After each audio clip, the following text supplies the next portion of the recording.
welcome. Thank you. Thank you for coming to Copenhagen and talking about your enchanting book, The Enchantress of Florence, and I'm sure it will have the same effect on the readers as your female protagonist has on the surrounding men. Even the hens lay more eggs when she's around. And if it's read aloud in the Danish farms, maybe it will have the same effect.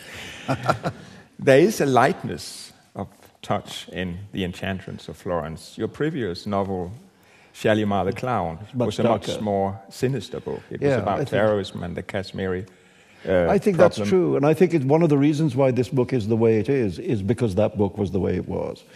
I mean, actually, I'm very proud of Shalimar the Clown. I actually think it's as good as anything I've ever written. But there's no doubt that it's a dark book. Yeah. You know, and I guess I wanted to change the mood. You know, and I think one of the reasons why this, one of the reasons that this book has a kind of lightness in it is because I really wanted to move away from the mood of that other book. And it seems to have worked, you know. And I mean, sometimes people like your books and sometimes they don't, and I've had both experiences.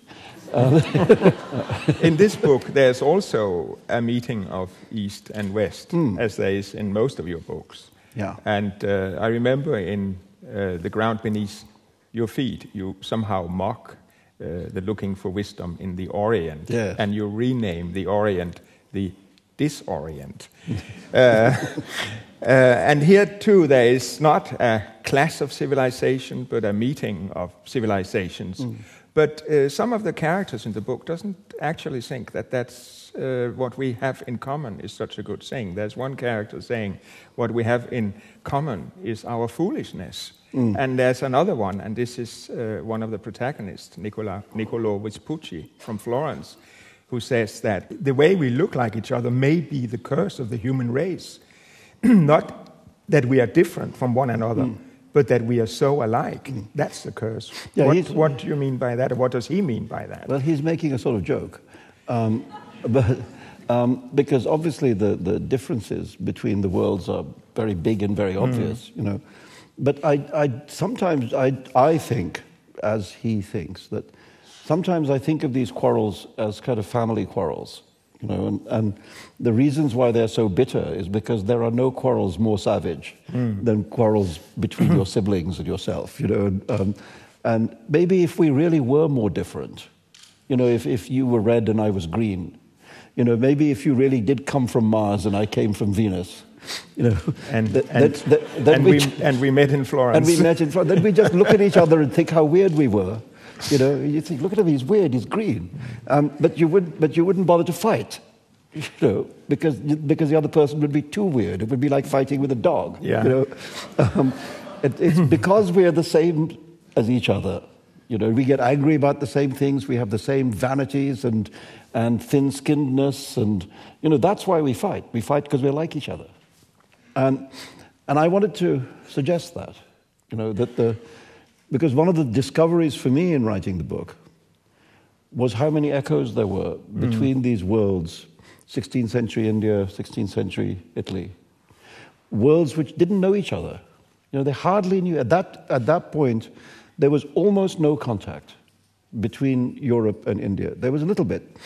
That's to say, South India. You know, Vasco da Gama arrived in the end of the 15th century and started the spice trade.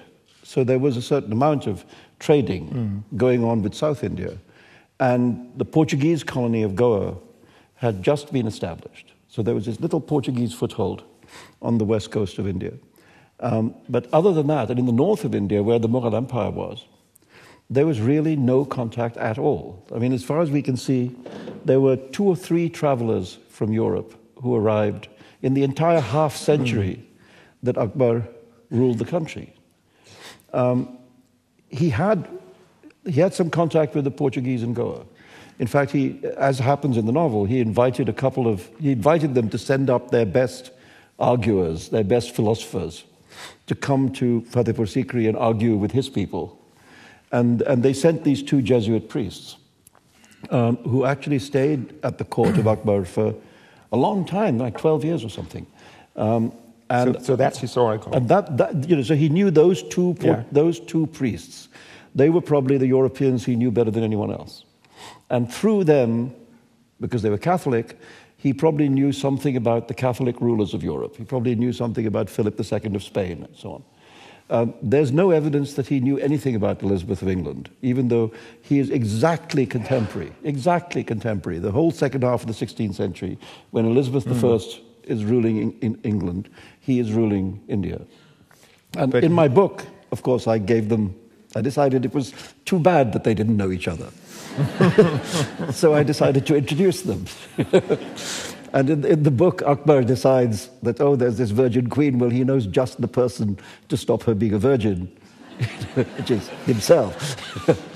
So he starts writing her love letters, which get intercepted and people laugh at them and so on. Anyway, so she remains a virgin? This did not happen. No. This did not happen. Not even in your novel. Some of the history is not true.